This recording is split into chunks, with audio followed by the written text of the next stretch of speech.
Hi, this is Brian Forrester, and today we're exploring the Temple of Hathor, or Hathor, in Egypt.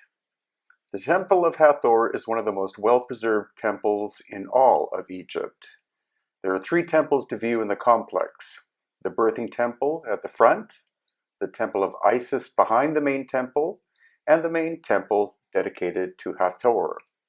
There's also a sacred pool that you can still explore off to the right-hand side.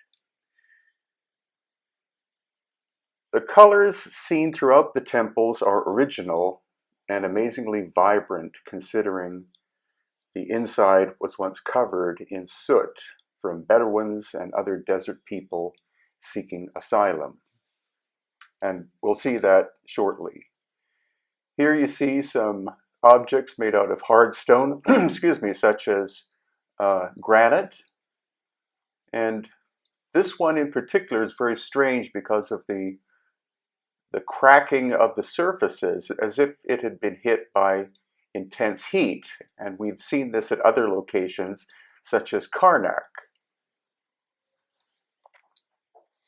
The Bedouins and other people would use the temples as shelter, lighting fires for cooking and warmth. Since the temple complex used to be covered halfway in desert sand as well, after it was abandoned, it was easy for the soot to accumulate at the top, and we'll see the beautiful job that they've done of cleaning these surfaces. To show the amount of soot that had to be cleaned, archaeologists chose strips of ceiling in each temple to leave covered in soot as a comparison, as compared to what it looked like prior. The clearing of soot and all the sand bearing the temples was tedious work, obviously, that took years to complete. And just look at the size of these beautiful, massive pillars, and there you see the face of Hathor. Each one of these faces has been defaced. When exactly that occurred seems to be unclear. The temple complex displays influences from Egyptian, Greek, and Roman rulers. There was also a Coptic Christian church on the premises near the birthing temple at one point. The main temple was built by Ptolemy XII and nearly completed by Queen Cleopatra VII around 54 to 20 BC. There's also evidence of temples and other structures that date back all the way to 2500 BC. And what's interesting here is you see that the lower sections are actually made of granite, and so that shows the possibility that the temple is even older, because most of the dynastic constructions that we see in Egypt are limestone or sandstone. Now, if you look very carefully at the top, you'll see two of the famous Dendera light bulbs. And the question is, were they actual depictions of light bulbs, or is there a more pragmatic answer? That is unknown, but the most famous feature of the Dendera complex, or at least the reason why most people visit, is to see the quote-unquote light bulbs. And the most famous of them are located in this underground room, which appears to have been a secret room not open to the general public, but only for those of the highest level of initiation. So there you see one of the very famous Dendera light bulbs. Some people think it's a Crookes tube. Other people simply think it's a snake inside of a lotus flower or something. But obviously, these are thought by some to be depictions of actual light bulbs from the dynastic and possibly even pre-dynastic times.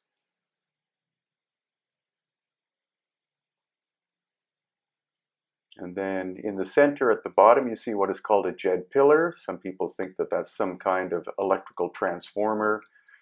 But because it's artwork, it's hard to know exactly what they actually were what it was that the artisans of ancient Egypt were trying to depict here, but as far as we can tell, they're not found in any other ancient structure. And here we see a strange looking being of some kind holding two knives. What that represents, again, is open to discussion.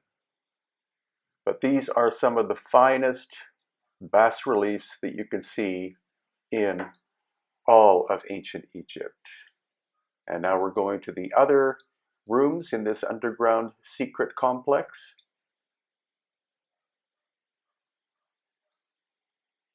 Hathor is the Egyptian sky goddess of sexual love, fertility, music, and dancing. It is also said that she is the goddess of birth and motherhood.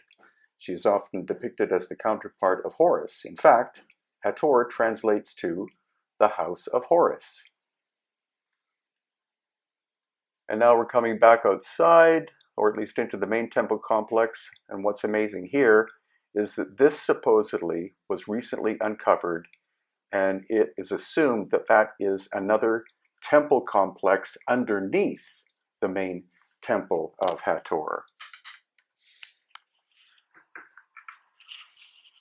And now we're going upstairs to the top part of the Hathor temple. You see all of the beautiful hieroglyphics here. And there are two staircases. There's this one, which is not really a spiral staircase, but a spiral staircase of sorts, going all the way to the next level. And then going back down, there is just a straight stairway that goes down.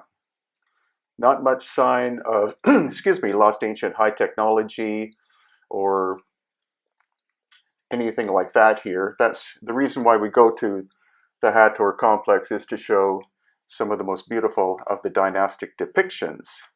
And this is also where there is one of the most famous astrological symbols in all of Egypt. See the massive size of the stones on the left-hand side that make up the roof. And now we're going to go inside and see the astrological calendar.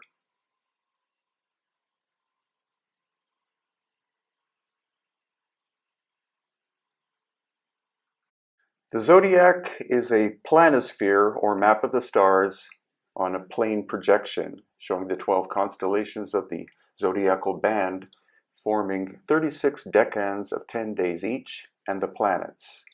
The original is, I believe, in the Louvre, and it was taken away, some would say stolen, by Napoleon. So this is actually a copy that is there now. Once again, you see the massive size of the stones making up the roof. This is all basically sandstone construction, which is typical of the dynastic Egyptians. Here again, some quite tight-fitting stones, no apparent use of mortar, but again, sandstone, especially in this case, is not a very hard material, not compared to granite or basalt. There you see the beautiful stars on the ceiling. This area clearly has been cleaned over the course of time, revealing the original paint, original colors. And then this straight staircase that I was talking about before that goes down to the next level. Once again, you can see some defacement of some of the human figures on the left and right hand side, and the heavy wearing of the stairs from probably 2,000 plus years of people going up and down.